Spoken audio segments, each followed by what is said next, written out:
అందరికి నమస్కారం. ఒక స్టూడెంట్ లైఫ్‌లో బేసిక్స్ అనేవి ఎంత ఇంపార్టెంట్ అంటే, ఒక స్టూడెంట్ టాపర్ అవ్వాలన్నా, ఒక స్టూడెంట్ సబ్జెక్ట్ మీద పూర్తి గ్రిప్ తెచ్చుకోవాలన్నా, బేసిక్సే ప్రధానమైన పాత్ర పోషిస్తాయి. కానీ ప్రస్తుతం ఉన్న స్టూడెంట్స్ కావచ్చు, ప్రస్తుతం ఉన్న స్టూడెంట్ కల్చర్ కావచ్చు, స్టడీ కల్చర్ కావచ్చు, బేసిక్స్ అనేవి పక్కన పడేశారు. వారు కేవలం ర్యాంక్స్ మీదను, తర్వాత మార్కుల మీదే కాన్సంట్రేట్ చేస్తారు. కానీ ఒక స్టూడెంట్ అనేవాడు ఒక సబ్జెక్ట్ బిల్డప్ చేసుకోవాలనంటే అతను చదవాల్సింది మెయిన్ బేసిక్స్. బేసిక్స్ లేనిదే ఏ సబ్జెక్ట్ బిల్డ్ అవ్వదు. సో, ఇప్పుడున్న డ్రాబ్యాక్ ఏంటంటే, most 99% of students they are giving up in basics. వారు బేసిక్స్ చదవట్లేదు. డైరెక్ట్ సబ్జెక్ట్‌లోకి వెళ్ళిపోతున్నారు. అది ఎంత బ్లెండర్ మిస్టేక్ అంటే, మీకు సబ్జెక్ట్ అర్థమవుద్ది.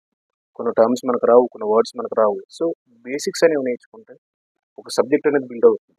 ఇప్పుడు 10థ్ వరకు మనకు ఓకే. ఇంటర్మీడియేట్ కానివ్వండి, పోస్ట్ గ్రాడ్యుయేషన్ వరకు మనల్ని వైవా అడుగుతా ఉంటారు. ప్రొఫెసర్స్ కావచ్చు, లెక్చరర్స్ కావచ్చు. వారు అడిగేది ఏంటి? ప్రధానంగా వారు అడిగేది బేసిక్సే అడుగుతారు.